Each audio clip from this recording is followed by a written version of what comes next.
Muy buenos días con todos. El día de hoy les voy a presentar varios temas acerca de la psicofarmacología. Antes de iniciar es necesario observar ciertos conceptos y términos introductorios que son de vital importancia. Entre ellos tenemos lo que es la farmacología. La farmacología es el estudio de las interacciones entre las drogas, o en este caso los medicamentos, y los seres vivos o partes de los seres vivos. La psicofarmacología en sí es el estudio de los fármacos que se utilizan específicamente para el tratamiento de los trastornos mentales, aunque también sirve para el estudio de los efectos de los fármacos en el sistema nervioso. Dichos efectos pueden ser observables a través de la conducta del individuo. El fármaco es la señal química pura, es decir, la composición química en sí de lo que vendría a ser el medicamento. El placebo, por otra parte, es un compuesto químico muy similar al fármaco, pero que no tiene ningún efecto farmacológico en este caso. Se podría decir que es un fármaco pasivo. Y por último, el medicamento, que básicamente es el producto final que contiene el fármaco, o dicho de otra manera, es toda esta presentación comercial de los fármacos que podemos obtener en cualquier tipo de farmacia. Bien, dentro de los procesos más importantes de la psicofarmacología, es la farmacocinética. Estos son todos aquellos procesos biológicos que ocurren en el organismo, a partir o desde la administración del fármaco hasta que éste es eliminado totalmente del cuerpo. Este proceso es llamado proceso Ladner, que se compone de 5 etapas. Por el momento solo lo analizaremos de manera general y más adelante veremos de manera más específica los procesos de absorción, distribución y de metabolismo. Por el momento vamos con liberación. La liberación se compone de 3 etapas. La disgregación, que es pasar de formas sólidas a formas o partículas o sustancias más pequeñas. La disolución, que es pasar de una forma sólida a una forma líquida. Y por último, la difusión, que sería el paso del fármaco ya disuelto a través de un fluido específico. Siguiente, la absorción. La absorción es administrada por cualquier tipo de vía y con el objetivo de que ésta llegue a la circulación sanguínea. Esto a partir de la circulación general y que éste sea disuelto en el medio para posteriormente alcanzar el corazón y pueda ser distribuido a todo el cuerpo para que el fármaco pueda cumplir con su objetivo específico. Lo que nos lleva a la distribución, que esta es controlada por el flujo sanguíneo cerebral, la barrera hematoencefálica y la afinidad del psicotrópico. El metabolismo es un proceso que ocurre principalmente en el hígado, donde su principal objetivo es descomponer las sustancias que en este caso componen el fármaco, transformándolo en sustancias llamadas metabolitos, que una vez que estos son inactivos pueden ser excretados con facilidad. Y por último, el proceso de excreción. Este es llevado a cabo a través de los riñones, también por el sistema biliar y en menor medida por el sistema respiratorio, es decir, a través de los pulmones.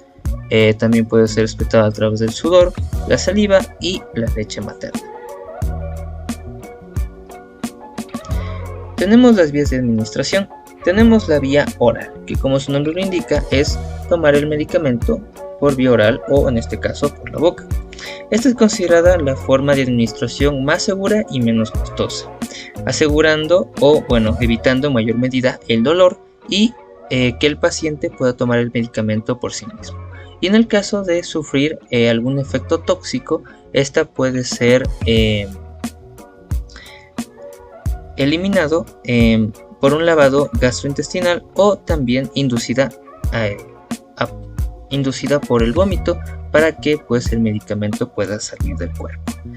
Y tenemos la sublingual. Como su nombre lo indica, el medicamento va a ubicarse debajo de la lengua. Esto para que se absorba con mayor rapidez. Va a pasar en este caso directamente a la mucosa sublingual, ascendiendo por la vena cava a la aurícula derecha, evitando el paso intestinal, es decir, por el intestino, y hepático, es decir, por el hígado. Tenemos la vía de administración parenteral, que se divide en intramuscular e intravenosa. La intramuscular, por lo general se utilizan agujas de un gran tamaño para llegar directamente al músculo. Esto ocurre principalmente con fármacos que requieren ser administrados en altas cantidades o en alto volumen. La intravenosa, por otra parte, se refiere también a la utilización de agujas, pero en este caso directamente a la vena. Que por lo general se utiliza un catéter, y para procesos de perfusión se utilizan frascos o bolsas de suero. Farmacodinamia. La farmacodinamia es otro proceso importante que se trata del estudio de los efectos bioquímicos y fisiológicos del fármaco sobre el organismo. Dicho de otra forma, todo lo que el fármaco le hace al cuerpo. Estos pueden ser procesos enzimáticos a través de moléculas transportadoras, canales iónicos o receptores. Para esto es necesario entender los mecanismos de acción que pueden ocurrir por acción de los fármacos. Para esto tenemos una gráfica que nos puede ayudar a entender cómo es que se dan estos mecanismos, siendo esta de aquí la membrana presináptica, esto por formar parte de la neurona presináptica, y la membrana postsináptica por ser de la neurona postsináptica. Siendo estas bolsas celestes las vesículas, las que almacenan neurotransmisores, que son estos puntitos de color naranja, y siendo este espacio entre neuronas llamada la brecha sináptica. Una vez aclarado esto, podemos ver cuáles son los mecanismos de acción. El primero es una acción agonista sobre el receptor, es decir, que en el caso de estos receptores van a poder captar los neurotransmisores con mayor facilidad. La acción antagonista, por otro lado, es lo contrario. Va a actuar como un inhibidor, o dicho de otra manera, como una barrera entre el receptor para que estos no puedan captar los neurotransmisores. La acción sobre segundos mensajeros quiere decir, estos segundos mensajeros se encargan de enviar señales junto con los neurotransmisores para que la comunicación sea mucho más eficiente. Sin embargo, la acción sobre estos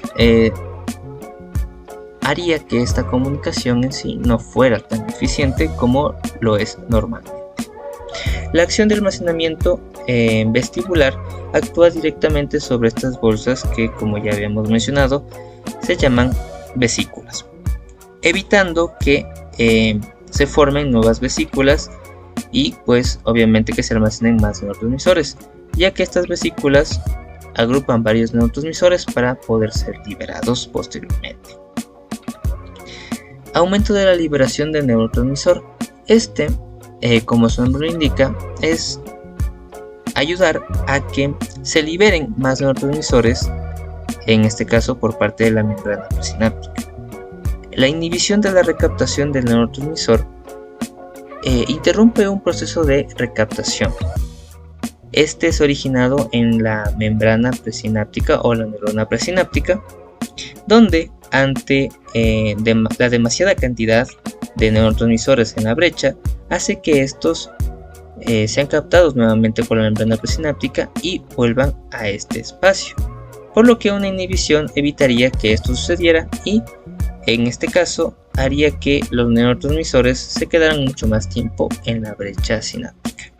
Y por último, la inhibición enzimática hace referencia a que hay ciertos fármacos que interrumpen el proceso de las enzimas, el cual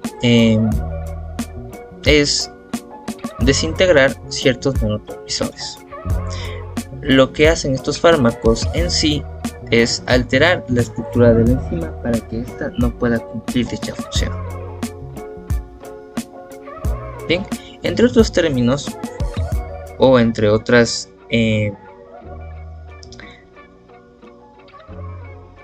aspectos importantes que debemos considerar está el efecto de los psicofármacos, que tenemos los terapéuticos y los no deseados, y también los efectos extrapiramidales, que van bastante de la mano con los efectos no deseados, pero ya haremos un paréntesis para ello. Los efectos terapéuticos o primarios son los efectos esperados, es decir, los efectos en beneficio del paciente que se esperaría que tenga un fármaco. Por otra parte, los no deseados o secundarios son aquellos efectos colaterales o efectos que en realidad no se esperan mediante la administración de cierto fármaco.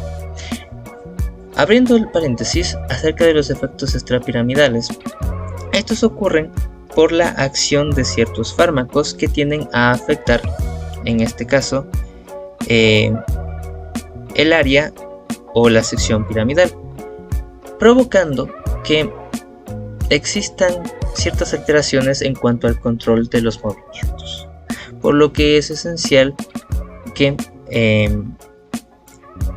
aquel que está encargado de la administración de los fármacos sea muy consciente de cuáles son los medicamentos que pueden ocasionar este tipo de efectos extrapiramidales, por lo que debe estar bien informado acerca de todas las investigaciones que giran en torno a este tipo de temas, y también tener una alta confianza en cuanto al paciente, para que éste le pueda informar de algún tipo de efecto o de algún tipo de signo que nos dé una alerta acerca de estos efectos extrapiramidales, lo cual siempre será muy importante, ya que una de las bases más importantes en este caso de la psicofarmacología es la prevención, en este caso, de los efectos no deseados.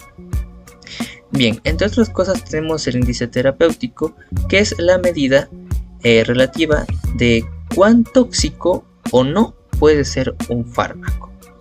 La interacción medicamentosa, por otra parte, es la interacción simultánea, es decir, al mismo tiempo que ocurre entre dos fármacos o un fármaco y otra sustancia, como puede ser comida, bebida o algún agente externo del medio. La selección de un fármaco, como habíamos dicho en los efectos extrapiramidales, es esencial, por lo que hay que considerar 4 aspectos fundamentales. La primera es el tipo de fármaco que se está administrando.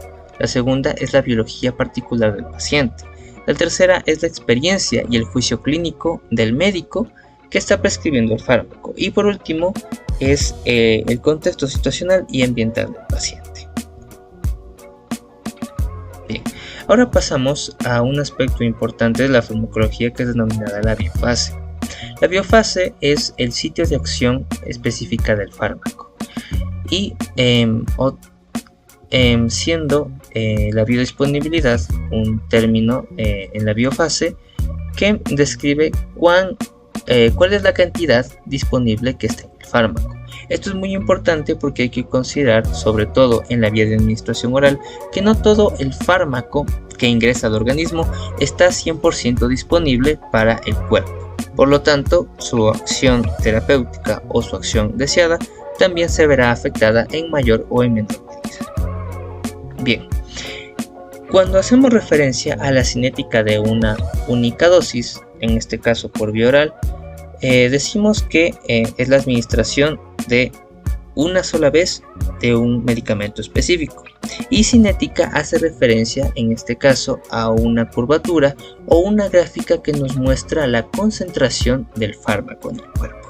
Como podemos ver en estas dos gráficas, haciendo alusión a la primera, podemos ver que en el caso de la vía oral hay una curvatura inicial antes de llegar a un efecto máximo, también llamado Cmax o concentración máxima, en este caso en el citoplasma.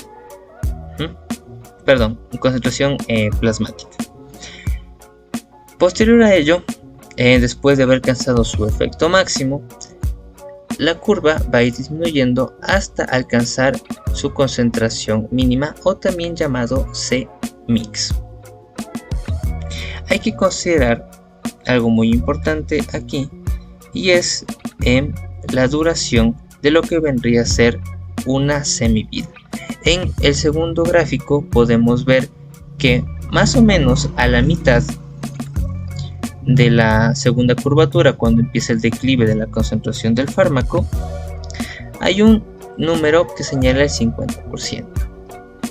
Esto quiere decir que el fármaco en este punto se encuentra al 50% de su concentración, lo que vendría a ser la primera semivida. Por lo general, los fármacos tienen de 4 a 5 semividas. Es decir, que cada cierto tiempo el fármaco va a disminuir su concentración a la mitad. Es decir, si estuvo antes el 100%, irá bajando al 50% y del 50 al 25%, del 25 al 12.5% y así sucesivamente hasta que pues ya no tenga ningún tipo de efecto en este caso. Es importante aclarar que cada semivida, pese a pasar del 50 al 25 o del 25 al 12.5, en este caso cada vez a la mitad de la mitad de la mitad de la concentración, cada semivida va a tener el mismo tiempo. Por ejemplo, si la primera semivida tuvo 3 horas, la segunda va a tener el mismo intervalo de tiempo. Bien, en cuanto a la cinética de una dosis única, pero en este caso de una vía de administración endovenosa, como vemos, ya no existe la curvatura inicial como en la vía oral, por lo que esta, de alguna u otra manera, el proceso de absorción es mucho más rápido porque en realidad no hay un proceso como tal de liberación, y el proceso de absorción también por lo general es saltado, por lo que pasa directamente a la distribución, alcanzando directamente su punto máximo o su concentración máxima. Y por último, tenemos la cinética de múltiples dosis. En general, esta continúa como la cinética de una única dosis, siendo que esta de igual manera alcanza su punto máximo y comienza a bajar. Sin embargo, antes de que llegue a la cuarta o a la quinta semivida, es decir, antes de que pase por completo su efecto terapéutico y por lo tanto su concentración, se le administra una segunda dosis, lo que eleva, en este caso nuevamente, la línea de concentración, lo que se conoce como pico, y nuevamente esta empieza a declinarse, lo que se conoce como valle. Algo muy importante aquí es que si el valle y el pico se encuentran extremadamente separadas, puede ocurrir dos cosas. Por una parte, es que el efecto del psicofármaco vaya desapareciendo paulatinamente, o que por el contrario haya demasiada acumulación del efecto terapéutico, lo que podría llevar a una posible intoxicación. Sea como sea, esta cinética de múltiples dosis, con una observación bastante detallada, nos puede ayudar a determinar la dosificación específica que requiere un fármaco, el tiempo de tratamiento y el tiempo en el que se debe retirar el fármaco. Como habíamos mencionado en un inicio, ahora vamos a ver los procesos de absorción, de distribución y de metabolismo de una manera mucho más específica. Bien, dentro del proceso de absorción, como su nombre indica, es el paso del fármaco a través de las células del cuerpo para que puedan pasar a un proceso de distribución. Y en este caso el actor principal es la membrana plasmática, que está presente en cada una de las células.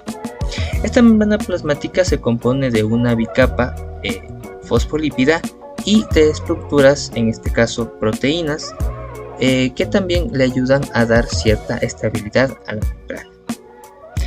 Bien, el proceso, en este caso de absorción, el más común es la distribución simple. ¿Qué quiere decir esto?